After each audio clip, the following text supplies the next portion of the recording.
A rapper who goes by the name of Blueface appeared in court this morning. Police arrested Jonathan Jamal Porter yesterday at Lolo's Chicken and Waffles at the Hughes Center near Flamingo. A warrant was out for his arrest following a shooting that happened last month near Las Vegas Boulevard and Sunset. Porter's bail was set for $50,000. He is due back in court in January. The rise of Blueface was once one of the most unpredictable chapters in modern hip-hop. His offbeat flow, sharp delivery, and chaotic charisma turned him from an unknown Los Angeles kid into a viral sensation almost overnight. But today, the conversations around his name sound nothing like the ones that once pushed him to the top of the culture. They no longer talk about tours, platinum hits, or his signature laugh.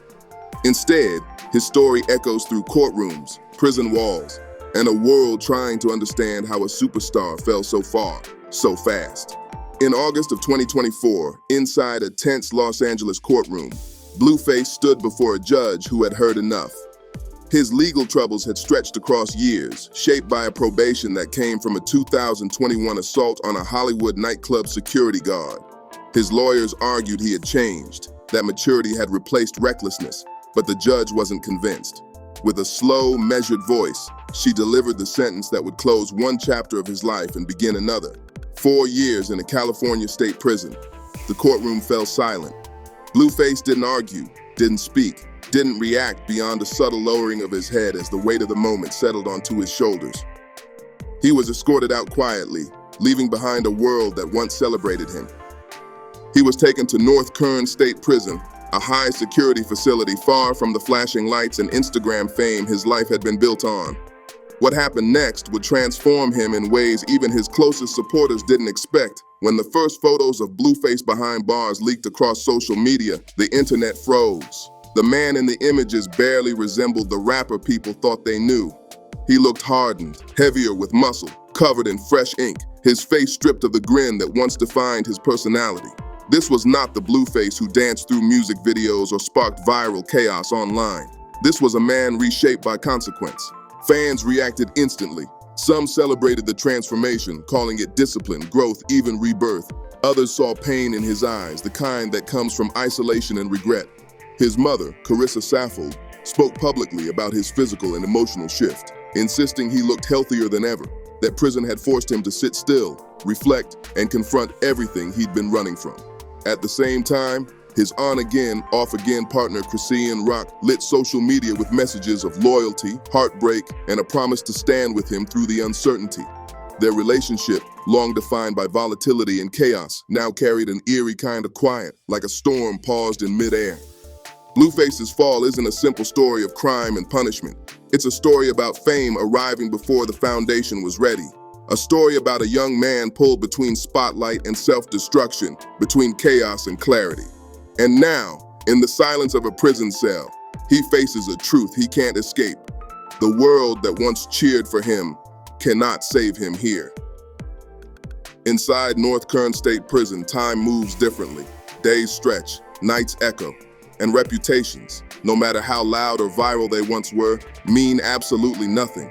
For Blueface, the transition from a world built on fame into a world built on survival was abrupt and unforgiving. But it was here, trapped behind layers of concrete and razor wire, that the transformation began. Word from inside painted a picture that shocked even those closest to him. Blueface wasn't spiraling. He wasn't breaking down. Instead, he was evolving. Inmates described him as calm, quiet, respectful, a stark contrast to the Blueface who once dominated social media with wild antics and unpredictable energy. He spent most of his hours working out, reading, and writing. The chaos that once surrounded him had fallen away, leaving only discipline, routine, and reflection. When the first full-body photos of him leaked, fans barely recognized him. His frame had hardened, his shoulders wider, his posture controlled. Tattoos climbed across his body like chapters of a story he wasn't ready to tell yet. His face carried not anger, but a heavy stillness. This wasn't the expression of a man defeated. It was the expression of someone forced to confront every mistake he'd ever made, locked in a room with no distractions to hide behind. Every detail of his daily life became part of the online obsession. People studied his eyes, his posture, the slightest change in his expression. The world was watching him rebuild himself piece by piece. His mother, Carissa, became a distant lifeline, offering reassurance during her live streams as she answered fans' questions with a mixture of pride and guarded optimism. "He's finally focused," she said more than once. Prison slowed him down. It made him look at life different. To her, this wasn't punishment. It was a forced intervention the world never saw coming. But not everyone agreed.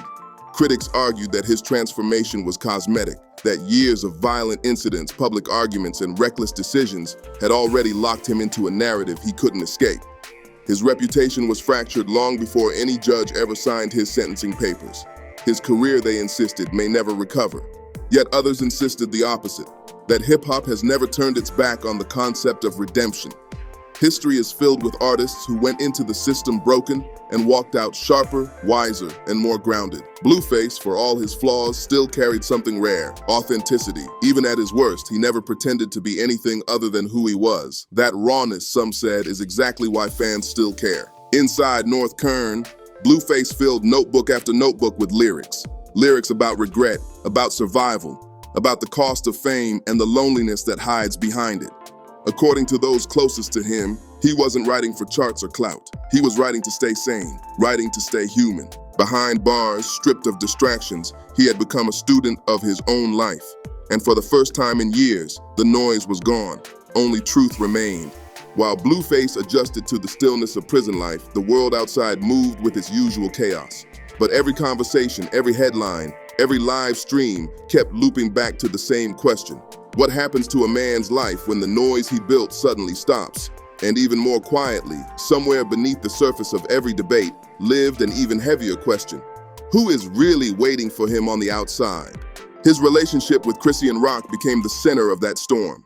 For years, they had lived in a public whirlwind of passion and destruction, a relationship that blurred the line between love and disaster. Arguments played out online, apologies went viral, and the world watched them break apart and reunite as if they were characters in a scripted series. But prison changed the lighting on their story. It stripped away the spectacle and left only the cracks. Chrisean posted messages of loyalty at first, promises that she would stand by him, that she believed in the man he could become. But each post carried a strange tension, a mix of devotion and heartbreak that had fans guessing whether she was mourning, waiting, or trying to convince herself that their story wasn't already collapsing. One day she sounded hopeful. The next she sounded distant. Their relationship, always unpredictable, now felt haunted by silence. Even with an entire prison separating them, their connection remained one of the most dissected topics online. Fans argued whether she was helping or hurting him, whether her presence kept him grounded or pushed him deeper into turmoil. But the truth is far more complicated than any tweet or clip could capture. Their bond was built on trauma, fame, pressure, and a kind of emotional volatility that fame amplifies, not heals. With Blueface locked away, the cracks that once hid beneath chaos were now exposed in brutal clarity. Meanwhile, opinions outside the relationship were just as divided. Some said prison was karma, that Blueface had spiraled too far into violence, arrogance, and chaos, and that consequences were inevitable. Others pointed to the system itself, arguing that the punishment was excessive, that the justice system was eager to make an example out of a young black man who refused to play by the rules of Hollywood polish. One LA rapper put it bluntly, they couldn't control him, so they shut him down. To some, that sounded dramatic. To others, it sounded like truth. And through all of this noise, Blueface was quiet. His updates were rare, short, clipped messages sent through family and posted sparingly online. "I'm alive," one read. "Learning, breathing, see y'all soon." Just 7 words, but they lit the internet on fire. In those tiny fragments, people saw what they wanted: strength, regret, rebirth, downfall. Blueface had become a mirror, reflecting back whatever fear or hope people carried inside themselves. For some, he was a warning. For others, a symbol of resilience. But inside North Kern, none of that mattered. He wasn't a headline. He wasn't a meme.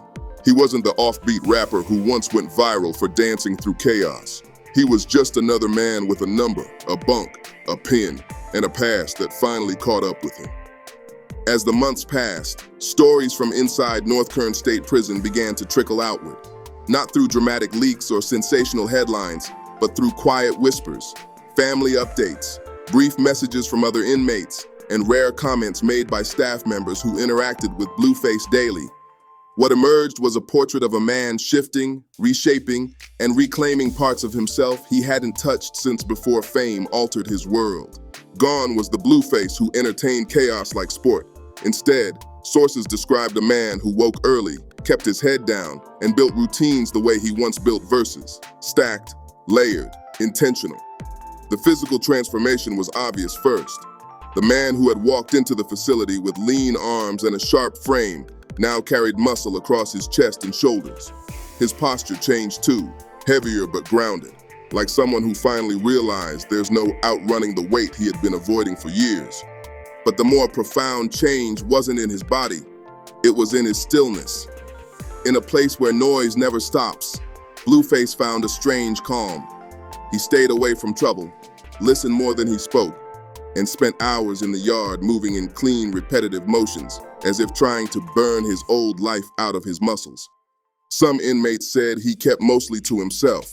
Others said he quietly helped younger prisoners who were slipping into the same spiral he once lived in. Word spread that he'd been teaching guys how to structure bars, how to turn their anger into punchlines, how to breathe life into stories instead of letting those stories break them. It wasn't formal or announced. It was just a man trying to give pieces of himself to people who needed structure as much as he did. His discipline didn't go unnoticed. Staff members commented on his behavior in internal notes: compliance, respect, no incidents. In an environment built on pressure, he became someone who chose control over impulse. It was a version of Blueface the world outside had rarely seen. But while he was finding a new rhythm inside, the world outside kept tugging at him. Every few weeks, his family shared an update. Short, cautious phrases meant to reassure fans without revealing too much. His mother often spoke the longest, explaining that prison had forced him to slow down, to breathe, to understand himself without the noise of fame. She went live on Instagram like clockwork, telling fans he prayed daily that he was writing, that he was becoming the man life never gave him space to be. His father was quieter but firm in his belief. My son will come back stronger, cleaner, different. And while the family clung to hope, the internet dissected every update like it was scripture. Fans argued over his transformation, critics dismissed it as temporary, and hip-hop watchers debated whether the culture would embrace him again when the gates finally opened. Some believed he had a comeback sitting inside him, raw, honest, shaped by pain and reflection. Others thought the damage to his name had already crossed the point of no return, but something undeniable was happening. Blueface's story was no longer about fame. It was about survival, about rebirth, about the uncomfortable truth that sometimes a cage forces a man to open a door inside himself. As Blueface's days behind bars continue to unfold, the world outside keeps turning, shifting, evolving without him. New artists rise, new dances go viral, new scandals light up timelines for a week before fading. But his name, somehow, never fully disappears. It lingers in the culture like unfinished business, like a melody waiting for the drums to drop. And that's because Blueface is no longer just an artist. He's a question, a warning, a mirror, a symbol of how success can lift you into the sky while your demons learn to climb. The man sitting on that metal bunk in North Kern isn't the same kid who rapped offbeat on purpose and laughed while the world tried to figure out whether it was genius or accident. He isn't the viral menace who treated chaos like a marketing plan. He isn't the reckless boyfriend whose fights with Chrissy Rock played in front of millions like public theater. In prison, all of that peeled away. Fame stripped, pride stripped, ego stripped. What's left is a man forced to confront the weight of his choices without cameras, without applause, without excuses. Those closest to him say he writes every day now. Not for clout, not for charts, not for a viral hook. He writes to breathe, to think, to stay centered in a world where time moves like thick water. Pages filled with lines about pain, about losing yourself, about the trap of success when you're never taught how to carry it. The verses aren't playful, they're heavy, cracked open, honest, in a way he never allowed himself to be while free. Some believe that when Blueface comes home, he'll release the kind of project people never expected from him. A raw, stripped-down portrait of a man who saw the inside of a cage and learned how fragile life really is. Others say the world has already moved on, that the industry won't make space for someone with this many headlines attached to his name. But hip-hop has always understood redemption. It's built into the DNA of the culture. Pain becomes poetry, mistakes become lessons, darkness becomes origin. And Blueface, whether people love him or hate him, has lived enough chaos for 10 lifetimes. While the noise around him grows louder, he remains quiet inside those walls. He works out, he writes, he prays, he waits. Every update from his family, every short message, every clipped sentence sparks a wave of speculation. His mother says he's calmer than ever. His father says he's evolving.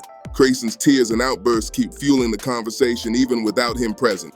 Everyone seems to have a piece of his story except the man himself. But someday, those gates will open. His feet will step onto concrete that isn't state-owned. The sun will hit his face without razor wire cutting it into pieces. And the world will look to him, waiting to see which version of Blueface walks out. The boy, the chaos, or the man he became in silence. One thing is certain, his story isn't over. It's paused, it's simmering. It's rewriting itself in a small cell where fame can't reach him, but truth finally can. And when he returns, the culture will listen. Whether to praise, to judge, or simply to understand, he will still be heard. Don't forget to like, share, and subscribe for more deep dive stories just like this.